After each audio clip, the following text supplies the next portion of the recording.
करीब 160 मिलियन सालों तक धरती पर राज करने के बाद जब डायनासोर्स अपने अंत की तरफ बढ़े तो सत्ता जिसके हाथ आई वो थे मैमल्स। 6.5 करोड़ साल पहले तक जब डायनासोर्स अपनी ताकत की नोक पर एनिमल किंगडम को दबा कर रखते थे तब ये जीव भी उसी जंगल का हिस्सा थे। लेकिन इनका अस्तित्व डायनासोर्स जैसे जानवरों के सामने कुछ भी नहीं था।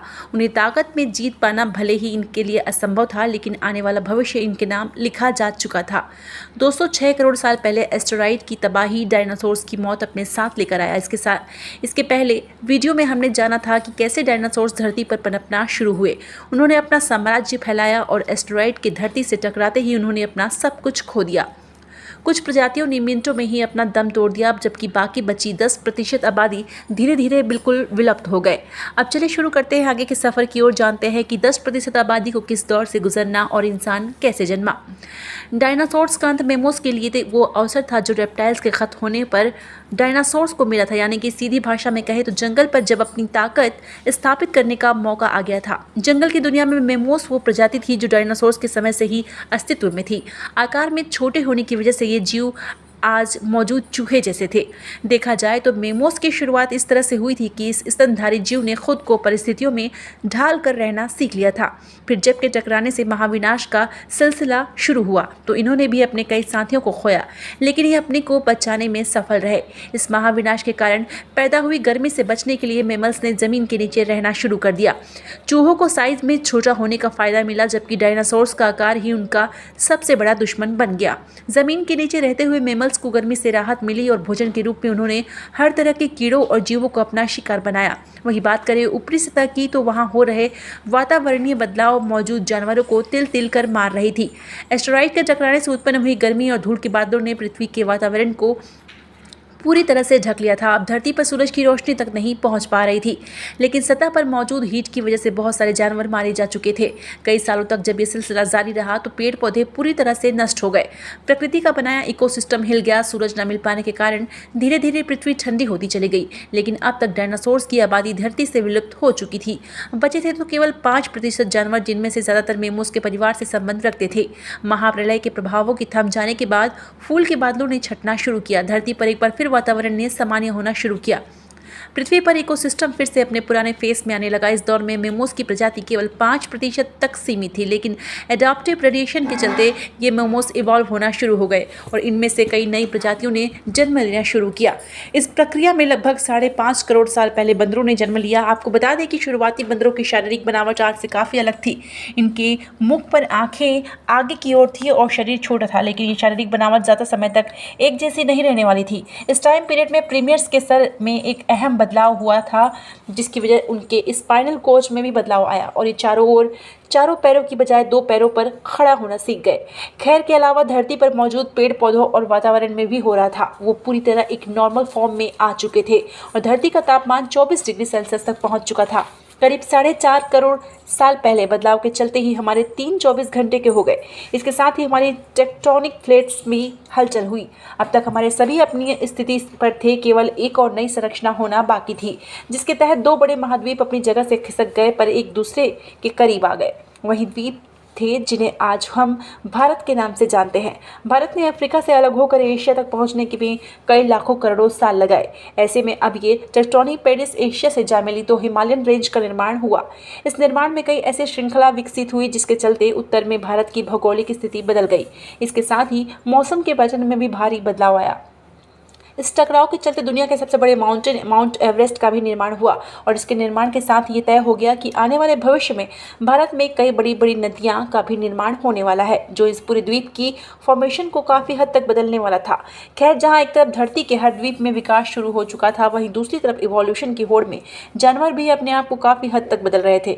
द्वीप को अपने मौजूदा स्थिति में पहुँचने पर जंगलों में भारी गिरावट आ रही थी और मुख्य रूप से ग्रासलैंड्स का निर्माण हो रहा था। तो जानवर भी घास के मैदानों में रहने के लिए हो रहे थे और साथ ही साथ नई प्रजातियों का भी विकास हो रहा था, जो ग्रासलैंड्स में अपना दबदबा बनाने की कोशिश कर रहे थे।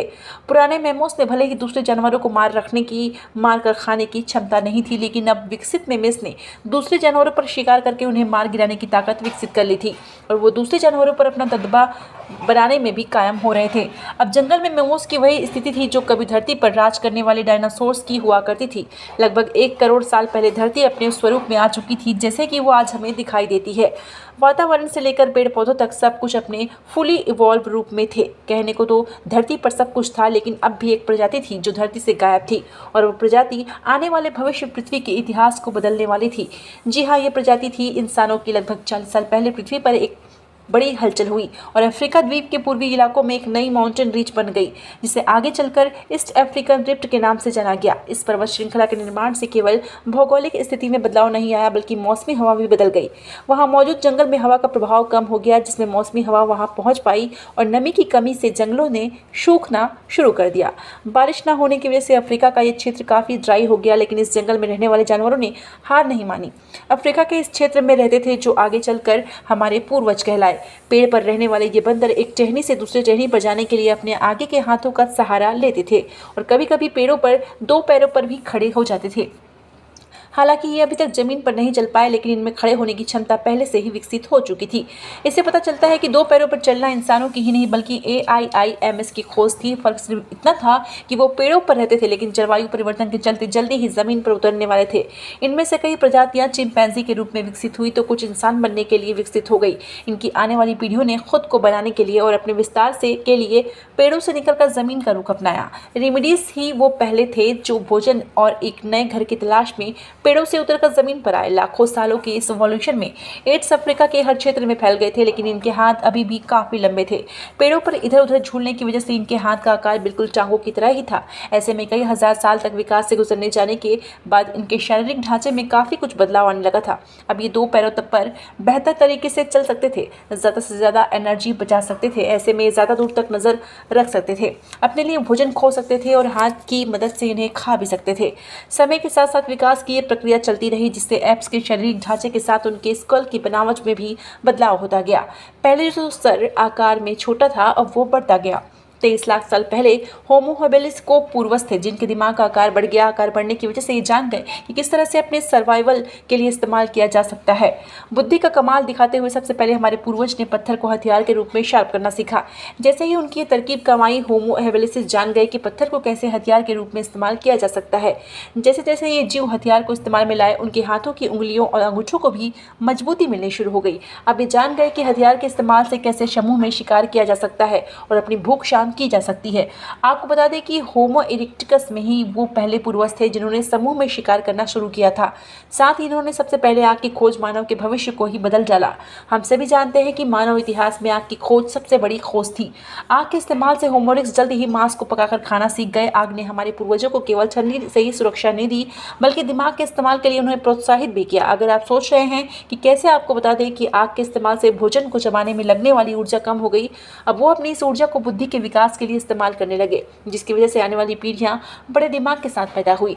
एक बड़े दिमाग के साथ लगभग 2 लाख साल पहले इंसान अपने आज के रूप में विकसित हो गए। उनकी आवाज की नली भी अलग ढांचे में विकसित हो गए, जिसकी वजह से वो अलग तरह की आवाज निकाल सकता था और अपने लोगों के साथ संचार कर सकता था। एक बार विकसित करने के बाद अब इंसान अपनी बात को दूसरों तक पहुंचाने लगा और धीरे धीरे एक सामाजिक ढांचे में रहना सीख रहा था।